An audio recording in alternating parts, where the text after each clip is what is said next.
Olá! Esse é o Grito de Guerra dos Meninos da Rua Paulo. Esse livro aqui é um clássico da literatura húngara e foi traduzido aqui pro Brasil há muitos anos atrás e foi publicado em 1907. Pois é, 1907. Eu posso dizer que com Os Meninos da Rua Paulo eu não só saí da ressaca literária que eu estava, como eu voltei pra ela.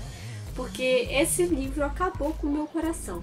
Esse livro vai contar a história de um grupo de meninos conhecido como os Meninos da Rua Paulo, onde nessa Rua Paulo tem um terreno baldio onde eles passam o tempo deles jogando bola de gude ou jogando pela, que é um antigo tênis da época. Conversando, tananã, passando o tempo vago que eles têm ali naquele terreno baldio.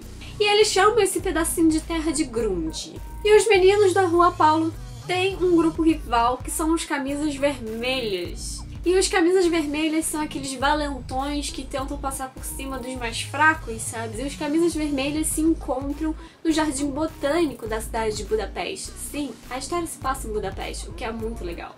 Só que aí um belo dia, dois dos Camisas Vermelhas resolvem roubar as bolinhas de gude de 3 membros da Rua Paulo e então a guerra é declarada. Os Camisas Vermelhas resolvem que querem invadir o Grunde e tomar a terra para eles, já que no Jardim Botânico eles não têm espaço para jogar pela. Entre os personagens principais dos Meninos da Rua Paulo estão esses que o Google Translate vai falar pra vocês porque eu sou incapaz de pronunciar esses nomes, tá? Boka, Csele, Csónakos, Kende, Kolnai, Weisz, Gerib, Nemecsek. Alguns desses meninos ficam como personagens secundários. Os que ficam como personagens principais são Boka, Csónakos, Gerib, Nemecsek. O Boca é o líder dos Meninos da Rua Paulo e ele é aquele personagem bem mais maduro, que aquele personagem que amadureceu mais rápido. Ah, sim, esses meninos são adolescentes, tá? Entre 13 e 14 anos. E o Boca é aquele personagem bem mais maduro e ele é leal e ele é honesto. E ele sempre tenta fazer as coisas certas e mostrar os valores que os Meninos da Rua Paulo têm em contraposição com os Camisas Vermelhas, que não são assim... tão honestos.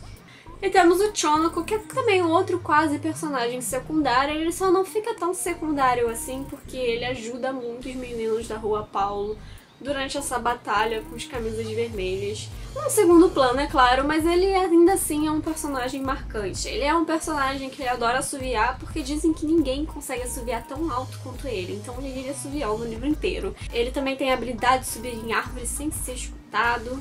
Também é aquele personagem que adora aumentar um pouquinho a história, sabe? Que dá aquele floreio na hora de contar as aventuras que ele passou junto com os Meninos da Rua Paulo. Mas o meu personagem preferido, que com certeza é o preferido de muita gente, é o Nemetschek. O Nemetschek, ele é o menorzinho de todos. Ele é o único cabo dos Meninos da Rua Paulo. Como assim cabo? Os Meninos da Rua Paulo eles se separam como se fosse um exército. Então temos os tenentes, os coronéis, enfim. E ele é o único soldadinho, não subiu de cargo e todo mundo faz o que quiser com ele, manda nele, é adoidado.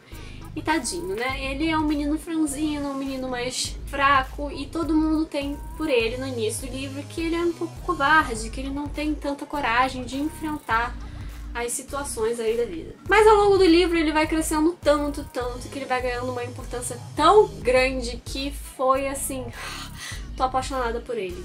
Já o Gereb é o personagem que faz a oposição, tanto com o Boca quanto o Nemetschek, que é o personagem que é ambicioso, ele quer crescer a qualquer custo, então ele meio, né, que não é uma pessoa muito confiável. E ele vai ser colocado à prova ao longo do livro e ele vai entender os erros que ele cometeu, ele vai pedir desculpas pelos erros que ele cometeu e é uma coisa muito bonita de se ver. Então, Os Meninos da Rua Paulo é um livro que vai falar muito sobre crescimento, sobre amadurecimento dessas crianças e adolescentes, sobre essa fase que a gente começa a reparar o que é um ato infantil e o que é uma coisa honrosa, madura, adulta.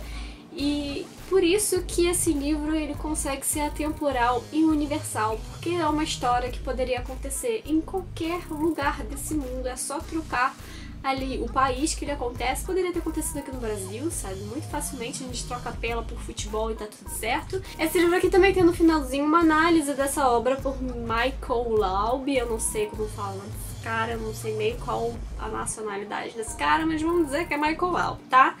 E ele diz que para entender esse livro bem, você precisa entender que ele se passa numa Hungria, numa Budapeste, que ainda não conhecia a Grande Guerra Mundial. Eles conheciam a Guerra Austro-Húngaro, que aconteceu lá em 1848, então boa parte das estratégias militares que ele usa nesse combate entre meninos da Rua Paulo e camisas vermelhas são dessa época de guerra e não das guerras mais perturbadas. Então é um mundo ainda de paz que a gente vê nesse livro aqui. E apesar desse livro ser narrado em terceira pessoa, existem alguns trechos que a gente encontra o narrador falando em primeira pessoa. Aí fica a dúvida, né? Será que o Ferenc tava ali meio que admitindo que fez parte dos meninos da Rua Paulo? Ou será que foi só um deslize, um errinho que ele cometeu ali enquanto ele produziu o livro? Fica a dúvida. E a história dos meninos da Rua Paulo nos remete a outras histórias sobre amizade e lealdade, como a história de Stranger Things, como a história de It, A Coisa do Stephen King, como outros milhões de filmes dos anos 80, como The Goonies e Os Batutinhas, né? Quem se lembra desse filme, gente? Ah, que emoção. Então esse livro trouxe muito desse clima maravilhoso, essa nostalgia maravilhosa e... eu tô órfã, porque não tem mais pra ler. Enfim, eu gostei muito e eu recomendo muito pra todo mundo. Espero que vocês tenham gostado do vídeo. Se vocês gostaram, não deixem de dar aquele joinha e não deixem de se inscrever no canal pra acompanhar mais vídeos de 1,5 metro de livros. Beijos e até a próxima!